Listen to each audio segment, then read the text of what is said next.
ako upang talakayin ang Kabanata 31. Narito ang mga talasalita na ginamit. Nabunyag, nalaman, predikador, tagahatid ng mensahe sa simbahan o preacher, pagsisikap, pagpupursigi, kawani, taong kabilang sa nagtatrabaho sa loob ng isang institusyon, malubha, malala, alitan, pag-aaway. Ito naman ang mga tauhan sa Kabanata 31.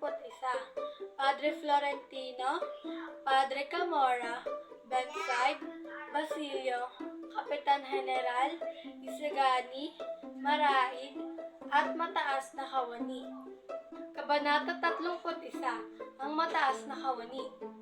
Ang laman ng balita sa pahayagan sa Pilipinas ay panay tungkol sa Europa, mga papuri sa predikador sa bansa at mga operatang Pranses na sa kabila noon, hindi napansin ang nangyari sa bayan ng Tiyanan.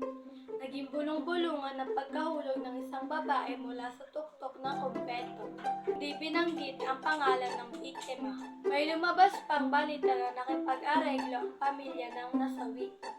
Isa lang ang may katiyakan sa mga balita at ito ay ang pag-alis ni Padre Camora sa kumbento at pumuntang Maynila at panandali ang tumuloy sa bahay pahingahan ng mga pare.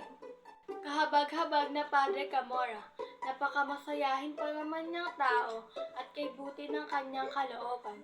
Nakalaya na ang mga estudyanteng nabilanggo sa pamamagitan ng paggugol ng salapi ng mga magulang at kung sino-sinong padrino. Tulad ng inaasahan ng marami ay unang nakalaya si Maraig at ang pinakahuli naman ay si Isagani dahil isang linggo pa bago makaluwas sa Maynila ang tiyuhin nitong si Padre Florentino. Naiwan sa kulungan si Basilio sa salang pag-iingat ng pinagbabawal na aklat. Bukod sa wala itong padrino, ay sinabi ng Kapitan General na dapat may maiwang isa sa mga nakakulong upang maisalba ang karangalan ng otoridad ng gobyerno. Ito ay upang hindi rin masabi ng iba sa sobra-sobra ang ginawa nilang ingay, ngunit wala naman palang kwentang bagay. Siya ang dapat maiwan, isang estudyanteng mahirap, walang hahabol sa kanya. Ipagpaumanhin ninyo, Kapitan, ngunit may nakapagsabing isang estudyante ng medisina ang bata at siya'y labis na pinupuri ng kanyang mga guro. Hindi siya dapat magpatuloy na mabilanggo sapagkat matatapos na siya sa pag-aaral. Matagal nang may iringan ang Kapitan General at ang Mataas na Kawani, kaya't sa halip na makatulong kay Basilio ang sinabi nito, lalong nagipit ang kalagayan ng binata. Mas lalong mabuti sapagkat hindi na malalagay sa panganib ang buhay ng maraming tao sa kanyang mga kamay. Sa oras na may mangyari pa'y tayo ang sisisihin ng mga filibuster, iyan. At sasabihin hindi tayo marunong mangalaga sa mga bansa.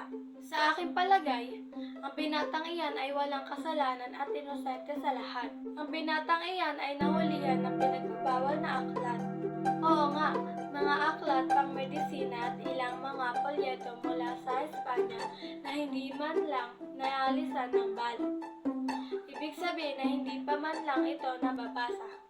At isa pa, wala siya sa gabing salo-salo ng mga estudyante, kaya naniniwala akong wala siyang nalalaman at siya'y inosente.